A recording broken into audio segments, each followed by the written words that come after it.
Going for a stroll along a Fleet River, now an underground sewer, takes a bit of preparation these days. Overalls, boots, a headlamp and safety gear. I'll go down to the depths of the Fleet sewer to check if it's still there.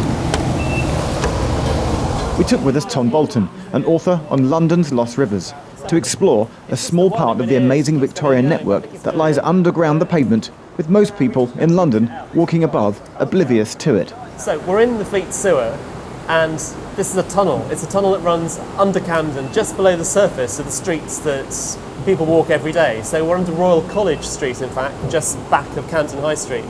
And down here in this tunnel you've got the Fleet River, or what remains of the Fleet River. Fleet River is one of London's biggest watercourses. The Fleet used to flow entirely overground, starting in two separate places at Hampstead and flowing either side of the Heath, with the two branches joining in Kentish Town. It goes under the Regent's Canal, through Camden, down through Clerkenwell and along Farringdon Road and Street, until it reaches the Thames at Blackfriars.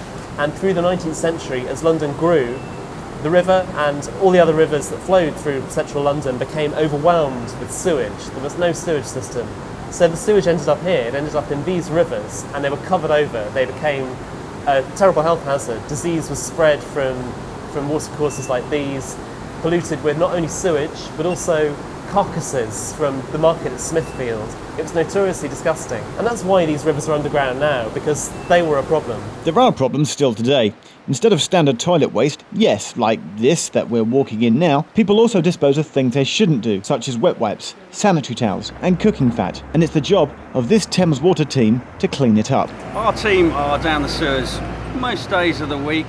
We're on maintenance schedules throughout the year, so we go all around London on the various assets we have underground. We make sure they work, we make sure they're in good condition, and we report any repairs that we need to be made. Back underground, Tom finds a storm drain side passage. There's a passageway to the left down here, as you can see. So is this just the drains in the gutters on Royal College Street, basically? There are inlets everywhere, all along the sewer. It's just an inlet into the sewer, so there are lots of holes in the sewer to allow water in, and mostly it's drain water, storm water coming down when it rains. Here you can see the name of the manufacturer, R. Cullen Son, London, and that gives you an idea of the era in which it was made. This is Victorian, obviously, but also the individual manufacturing skills that went into creating this place. And if you take a moment not to think of the sewage, it's amazing instead to think of the Victorian engineering that built this. Every day is new to us. We go into all sorts of places, and it's still a piece of Victorian engineering that works as it was first designed by Bazalgette. So it's a fantastic place to be. The architecture under there is wonderful to look at, some incredible bits of brickwork, and we only get access to it. So that's part of the best part of my job, really.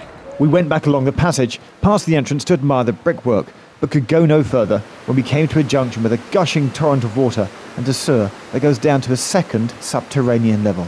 The part we just been in is always much quieter, except after it's been raining. When rainwater comes down, these sewers can fill up instantly, really. They can fill right up to the top really, really quickly because water flows off the hard surfaces that make up most of central London these days. So it comes down very quickly, and it flows straight into these drains and into these tunnels. So if there's a storm, it disappears. It's not on the streets anymore, it's down here, that's why. And it flows all the way down to the Thames. So here, this tunnel takes us several miles, 4 miles or so, towards the Thames in that direction. And this tunnel leads out by Blackfriars Bridge, under the bridge, in fact. The whole table's basically